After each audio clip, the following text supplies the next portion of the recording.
Assalamualaikum warahmatullahi wabarakatuh. Perkenalkan, nama saya Relisna, NIM saya yaitu D240401889. Saya dari kelas B Program Studi Pendidikan Guru Sekolah Dasar atau PGSD. Pada kesempatan kali ini saya akan membuat video presentasi terkait materi saya untuk memenuhi tugas mata kuliah Public Speaking dan Simulasi Kreatif. Nah, judul materi yang saya ambil yaitu cara mengembangkan skill public speaking dan simulasi kreatif dalam pembelajaran siswa di sekolah dasar. Nah, sebelum kita masuk ke cara untuk mengembangkan skill public speaking itu, kita harus mengetahui dulu nih teman-teman.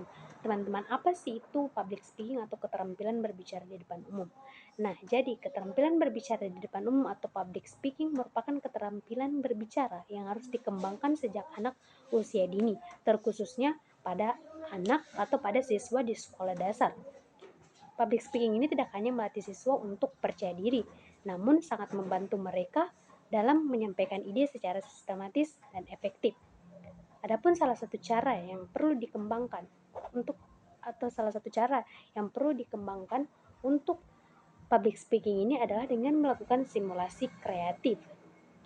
Nah, adapun sebelum kita masuk ke 10 cara untuk mengembangkan skill public speaking itu, yaitu dengan melakukan simulasi kreatif, kita harus mengetahui dulu nih teman-teman 4 karakteristik public speaking pada anak.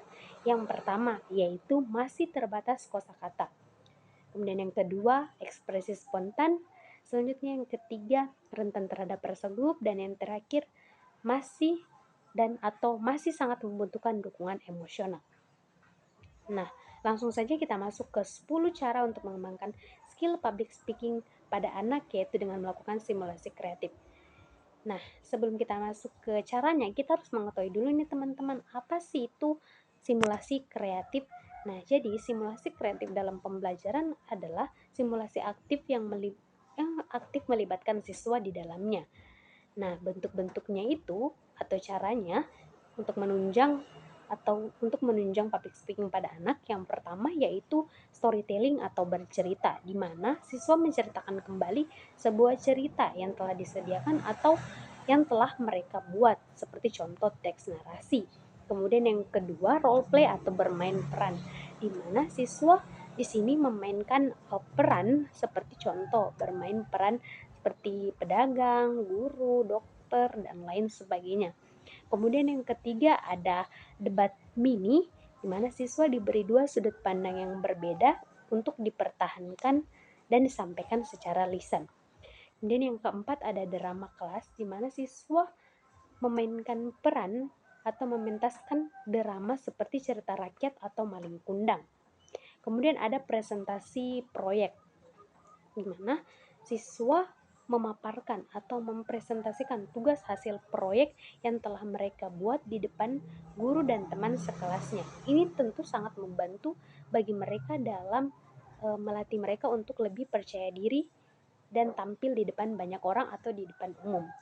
Kemudian selanjutnya ada permainan edukatif lisan, yaitu game berbasis bahasa yang memicu siswa untuk terampil dan berbicara di depan umum. Ini tentu sangat membuat pembelajaran itu lebih menyenangkan dan tidak membosankan, seperti itu. Kemudian ada simulasi kehidupan nyata, di mana secara nyata siswa bermain peran seperti penjual dan pembeli di kehidupan yang nyata. Mereka mempraktekannya seperti itu. Kemudian ada talkshow atau podcast kecil, di mana di sini siswa berperan sebagai narasumber dan pembawa acara. Kemudian ada news reading atau membaca berita.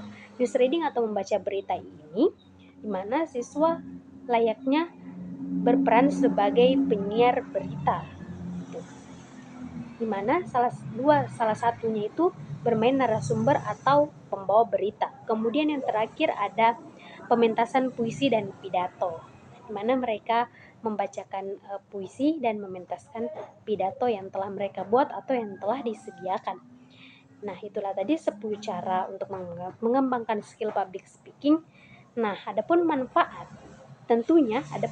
dari pengembangan public speaking ini terbagi menjadi 5 lagi nih teman-teman. Kemudian yang pertama, manfaat dari mengembangkan skill public speaking ini, yang pertama yaitu meningkatkan rasa percaya diri pada siswa, kemudian yang kedua mendorong keberanian dalam menyampaikan pendapat, yang ketiga meningkatkan kemampuan berpikir kritis dan logis, yang keempat membentuk kebiasaan yang baik, sopan dan santun,